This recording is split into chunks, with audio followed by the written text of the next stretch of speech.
साधना करने को कहने से आप क्या समझते हो? साधना यानी क्या?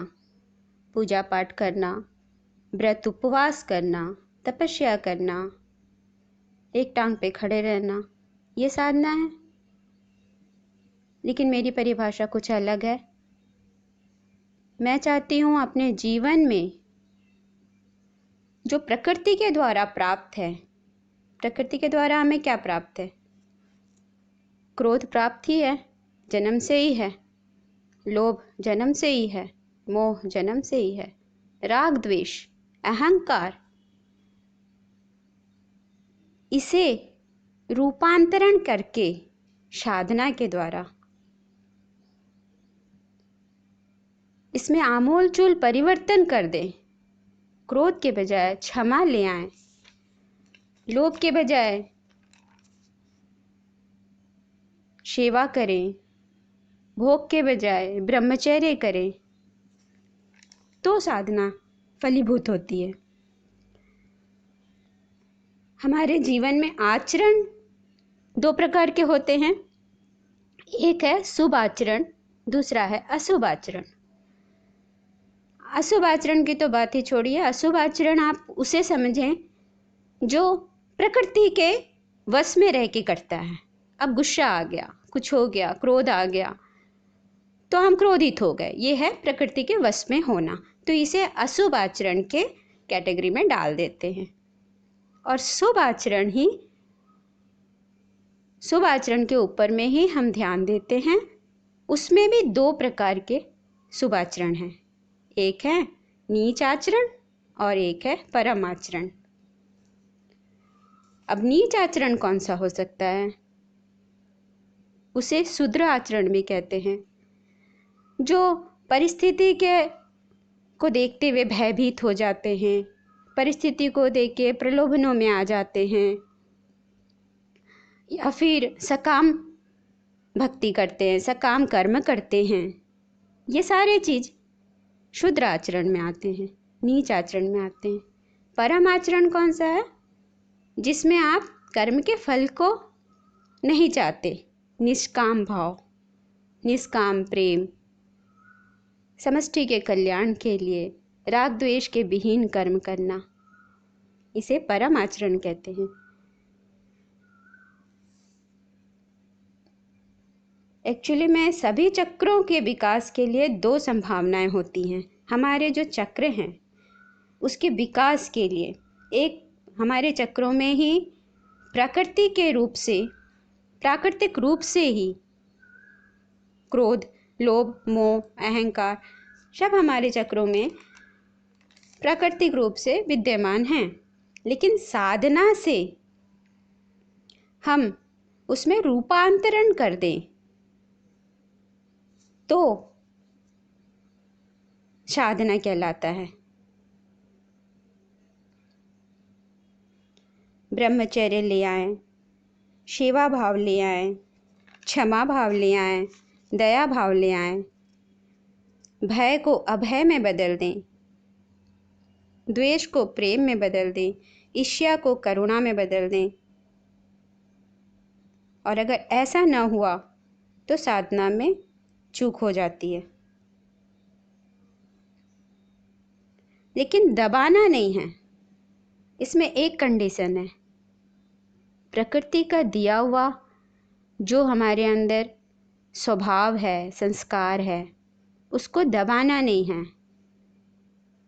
क्रोध को दबाकर अगर आप क्षमा कर देते हैं, ये बात नहीं है, ये साधना नहीं है।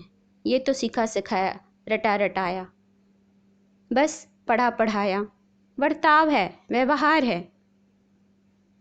साधना तो ये है कि अपने क्रोध को देखते हुए, देखते देखते, क्यों आया, किस लिए आया,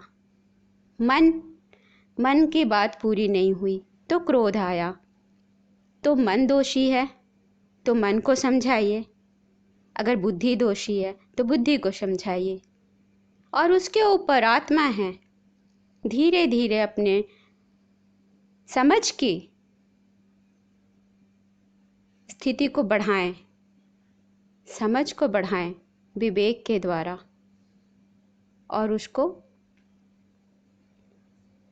परिवर्तित करें, रूपांतरण करें कि क्रोध आया, कितने देर के लिए आया, क्यों आया। बस इस क्रोध को देखते देखते बिता देंगे समय को, तो आप क्रोध से प्रभावित नहीं होंगे।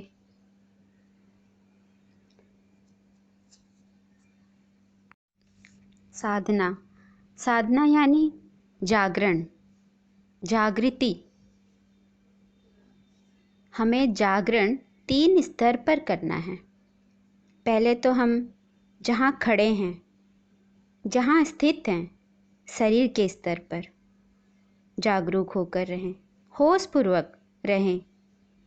होशपूर्ण रहने की कला को सीखनी है। फिर जो भी करें शरीर से बिल्कुल ध्यानपूर्वक करें। खाएं, पिएं, बातें करें, क्या बोल रहे हैं, क्या सोच रहे हैं। अनावश्यक कुछ भी उल-जलुल बातें सोचते रहते हैं, क्योंकि हमें होश ही नहीं है कि हम क्या सोच रहे हैं, क्या विचार कर रहे हैं। जहाँ होश आ गया, आपके विचार समाप्त हो जाएंगे। फिर आप कभी भी विचारों से परेशान नहीं होंगे, निर्विचार हो जाएंगे, क्योंकि आप विचारों को देखना सीख गए हैं। आपसे गलती होना बंद हो जाएंगे। उसके बाद मन के स्तर पर होशपूर्वक रहना है। आत्मा के स्तर पर तो बहुत दूर की बात है। पहले हम इन 2 स्तरों पर होशपूर्वक रहें, शरीर के स्तर पर और मन के स्तर पर। क्योंकि कोई भी व्यक्ति अगर सीधे आत्मा प्राप्ति करने की बात करता है तो उससे यह प्राप्ति कभी नहीं होगी। केवल ध्यान में शांति प्राप्त कर सकते हैं, स्थिरता प्राप्त कर सकते हैं, साक्षीपना नहीं ला सकेंगे। आत्मा तो अति सूक्ष्म ऊर्जा है, शक्ति है। अभी जो कर्मों के प्रति ही जागृत नहीं हुआ, वह कर्ता के प्रति कैसे जागरूक होगा। और जो कर्ता के प्रति जागरूक नहीं है, वह साक्षी के प्रति जागरूक कैसे हो सकता है। जागृति ही मार्ग है, होश ही साधना का मार्ग है। मैं आपको साधना के बारे में बता रही हूँ कि साधना मतलब क्या। मैं हमेशा आपको प्रिय साधकों करके, हम भी अपने आप को साधक ही समझते हैं, संबोधन करती हूँ, लेकिन ये साधकपना क्या है, इसी बात पर ये चर्चा कर रही हूँ कि कहीं साधना का मतलब अर्थ कुछ दूसरा मत लगा लें आप। जागृति हर समय होशपूर्वक रहना, कर्ता के प्रति जागरूक होना, अपने कामों के प्रति जागृति होना। आप जितने क्षणों तक जागृति बनाए रखते हैं, होश बनाए रखते हैं, उतने क्षण आप धार्मिक हैं।